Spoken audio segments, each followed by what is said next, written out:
बिस्मिल्लाहिर्रहमानिर्रहीम। अस्सलाम वालेकुम। आज 8 अगस्त है और दिन है इतवार का। आज की 5 अहम खबरों पर, 5 बड़ी खबरों पर बात करेंगे। ख़ास तौर पर FIA ने पीपल्स पार्टी के 8 रहनुमाओं को तलब कर लिया है। वो कौन कौन से हैं वो आपके सामने नाम रखता हूँ, लेकिन आपको केस का बैकग्राउंड बता देता हूँ कि पीपल्स पार्टी के एक रहनुमा ने चीफ जस्टिस पाकिस्तान जस्टिस गुलजार अहमद साहब के हवाले से बड़ी तज़हीक आमेज़, बड़ी तौहीन आमेज़ ज़बान इस्तेमाल की। वो ज़बान क्या थी वो भी आपको सुनाता हूँ, वो क्लिप भी आपको सुनाता हूँ। इस पर सुप्रीम कोर्ट ने सोमोटो लिया, इसको ये गिरफ्तार हुआ, इसने माफ़ी मांगी, वो माफ़ी इसकी मुस्तरद हो गई, फ़र्द जुर्म आयद करने का फैसला किया गया।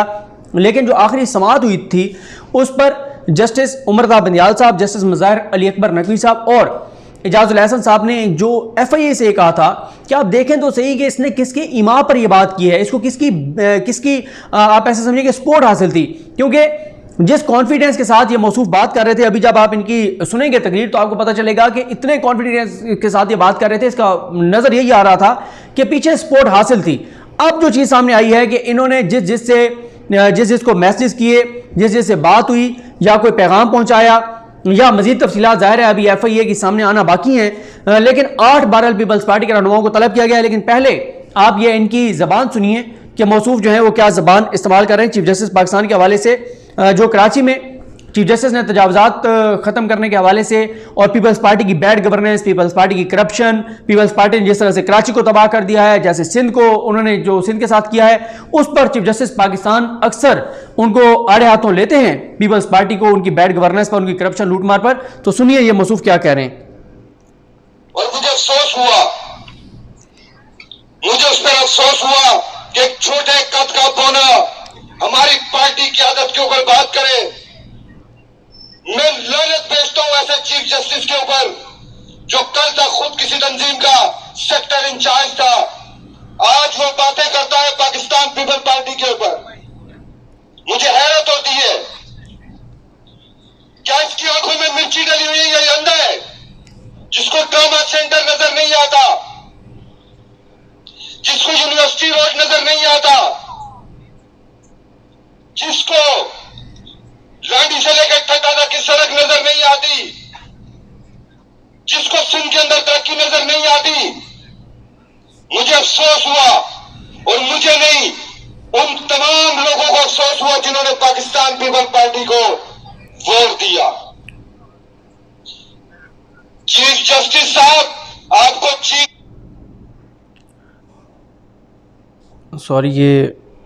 क्योंकि आपको चीफ जस्टिस नहीं, मैं ढीठ जस्टिस कहूंगा। आप ढीठ आदमी हो।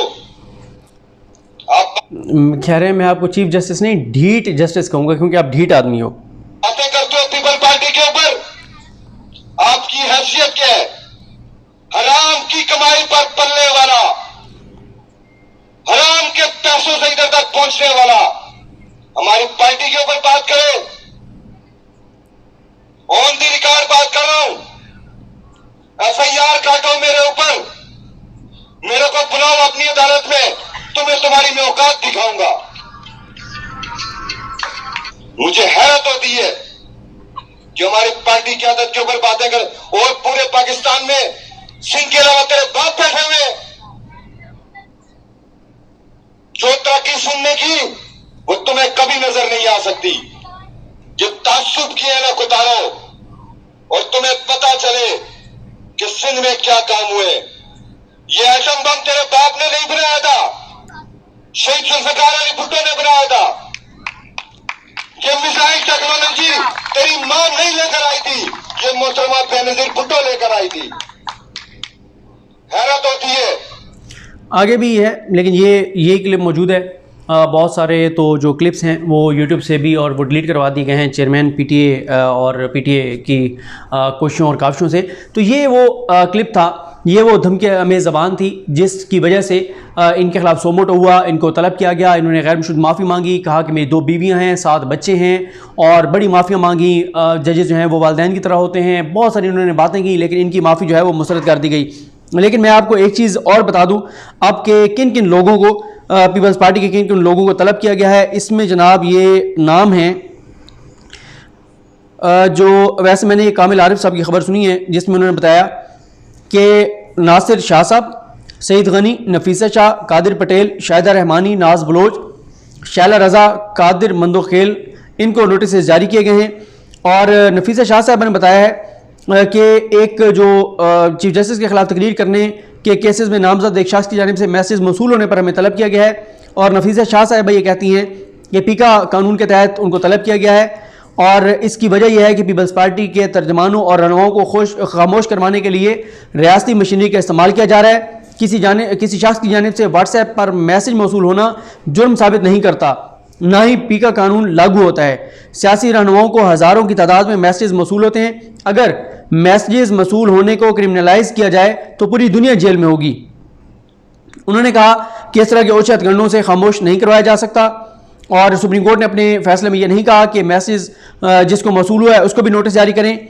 और वो ये कहती हैं FIA अपने इख्तियारात का गलत इस्तेमाल कर रही है।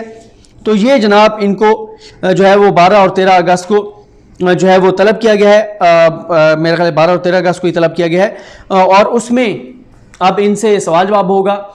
मेरा नहीं ख्याल कोई इनके खिलाफ कोई बड़ी कार्रवाई हो सकेगी, क्योंकि ये बात नफीसा शाह साहब की दुरुस्त है कि अब उनको अगर मैसेज मौसूल हुआ है तो इसमें इनका क्या कसूर है। लेकिन अगर किसी की कोई उनके साथ कोई और ऐसी चीज़ मौजूद है जिससे ये पता चले कि इनके पीछे इनमें से कोई था, उसने उसको इनकरेज किया था, उसने तकरीर कराई है, तो फिर शायद कार्रवाई हो सकती है। लेकिन इस चीज़ पर वाकई कार्रवाई नहीं हो सकती। लेकिन जाहिर है एक हाई प्रोफाइल केस है, एक बड़ा केस है, अहम केस है, उसमें 8 लोगों को नोटिस होना, ये भी हो सकता है कि ये लोग सुप्रीम कोर्ट से रजू करें और सुप्रीम कोर्ट वाजे कर दे कि भाई इनका क्या है, इनको तो मैसेज मौसूल हुआ है। सुप्रीम कोर्ट तो ये कह सकती है कि आप ये देखें कि इसके पीछे कौन कौन था या इसको वायरल करने में कौन कौन था। ये बहरहाल आने वाले दिन बताएंगे। लेकिन ये बड़ी बहरहाल डेवलपमेंट है कि 8 रहनुमाओं को नोटिस हुए हैं।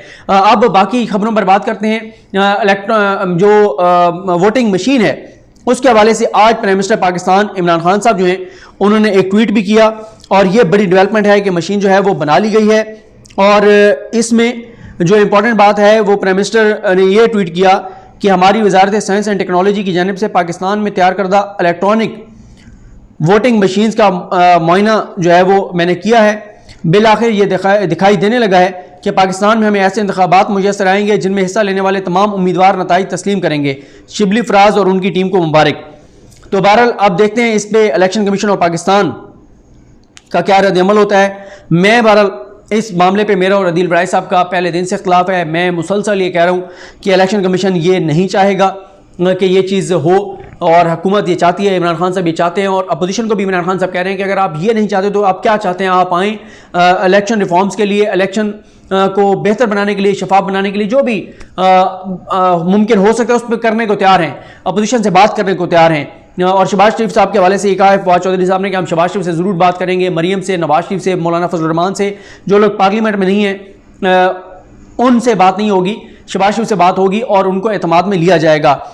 इसके अलावा आज 500 दिन मुकम्मल हुए हैं NCOC को, उस पर भी प्राइम मिनिस्टर ने ट्वीट किया कि वबा से निपटने के हवाले से हमारी हिकमत अमली की दुनिया तारीफ़ कर रही है और अल्लाह करीम के फजल और एहसान से उसने पाकिस्तान को कोरोना के मोहलिक तरीन असरात से बचाया है। मैं NCOC की टीम को खराज तहसीन पेश करता हूँ जो पूरे इन्हमाक को यकसुई से किए गए अपने काम की बदौलत वबा के ख़िलाफ़ हमारी हिकमत अमली की असास बनी रही।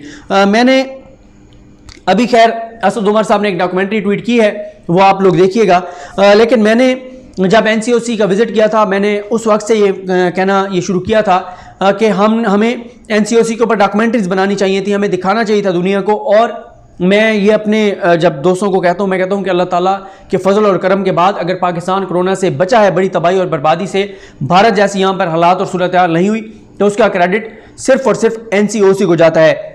NCOC का एक ही मैंने इजलास अटेंड किया, जिस तरह से NCOC का इजलास चल रहा था, जिस तरह से वहाँ पे डिस्कशन हो रही थी, जैसे वहाँ पे सारा डाटा आ रहा था, उस डाटा को एनालाइज किया जा रहा था, तमाम चीफ सेक्रेटरीज, तमाम मुतलका हुकाम जो है वो वीडियो लिंक के जरिए मौजूद थे, जिस तरह से फैसले किए जा रहे थे मुशावरत के साथ, जिस तरह से उनको इम्प्लीमेंट करवाया जा रहा था, एक एक चीज़ के ऊपर डिस्कशन, एक एक चीज़ के ऊपर गौर व फिक्र और बड़े ज़बरदस्त अंदाज से वो चीज़ें हो रही थी। और ख़ास तौर पर हमारे जो फ़ौज के जो लोग वहाँ पर बैठे हुए थे, वो उनका जो किरदार था वो बहुत ज़बरदस्त था, बड़े अच्छे तरीके से वो जो है वो काम कर रहे थे। और इसी तरह से मेजर जो आसिफ साहब हैं, जो उनका जो एग्जैक्ट डेजिग्नेशन था वो भी मैं अभी आपको बता दूंगा, जो DG NCOC हैं, वो उनका भी मैं अभी आपको बताता हूँ उनका किरदार। तो ये बहरहाल जैसे मैंने आपको कहा कि एनसीओसी का बहरहाल बड़ा क्रेडिट है, और वो आप डॉक्यूमेंट्री ज़रूर देखें जो डॉक्यूमेंट्री असद उमर साहब ने ट्वीट किया है, उसमें थोड़ा सा बताने की कोशिश की गई है कि एनसीओसी क्या कर रहा था, एनसीओसी कैसे काम कर रहा था।